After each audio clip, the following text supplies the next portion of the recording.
from the Miami Herald from the year 1983. Bowling's still a game for Troup.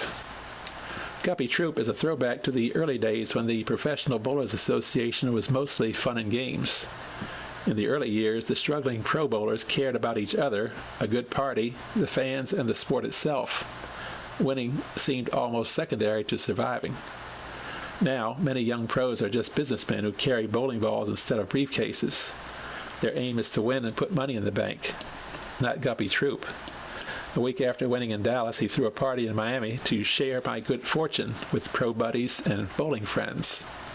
He also shared his colorful personality with the handicapped youngsters who participated in the Pro-Am competition before the Miami tournament. Chaperones praised Troup's ability to bring smiles to the unfortunate youngsters' faces. Anybody who sees Guppy Troup on the lanes has to smile. On the surface, he is the tour's resident flake, with his wild pants, a large goldfish hanging from his neck, frizzy hair, sunglasses, and a constant smile. I want to be recognized, and if wild pants and sunglasses help do the job, then so be it, says the man who became known as Guppy, a colorful freshwater fish, during his junior bowling days in South Carolina. My goal is to win with as much color and flair as possible. Troup even went so far as to challenge Lila Wagner, a professional bowler who was Miss Washington in 1981, to a bathing beauty contest. When the National Bowlers Journal published both of their swimsuit pictures, you probably can guess who won. Troup, a 33-year-old right-hander, is a showman with something to show. He won 3 tournaments and almost $90,000 in 1982, and in 5 years on the national tour has won 6 titles and almost $250,000.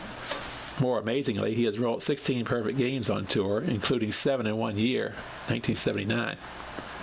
The secret? I've learned to play the game ball for ball, frame for frame, he says. To me, each frame is a new game. If you look at each strike as a single strike rather than the 12th for a 300, it becomes a lot easier. Sometimes he talks a better game than he lives. Sometimes Guppy Troup, the bowler, is tough on Guppy Troup, the human being. In 1980, Troup felt burnt out and burned up and was threatening to quit before the tour tossed him into the poorhouse. That night, I got drunk and was ready to pack it in and head home for Jacksonville. But my great friend Tommy Nevitt talked me into hitting just one more tournament, says Troup, the only pro bowler born in Edinburgh, Scotland. That one more tournament turned Troup's career around, temporarily. Discontent reared its ugly head again last winter, but that time Troup lived up to his threat and went home to Jacksonville. 2 weeks later, a friend called and asked Troup to bowl in a Southern Regional Tour event. Troup never could say no to a friend, so he entered 4 Southern Regional tournaments and promptly finished 1st, 4th, 6th, and 12th. That gave me the desire to go back out on the national tour, but with a new outlook, he says. I wasn't going to let anything, including lane conditions, bother me. The new outlook paid immediate dividends.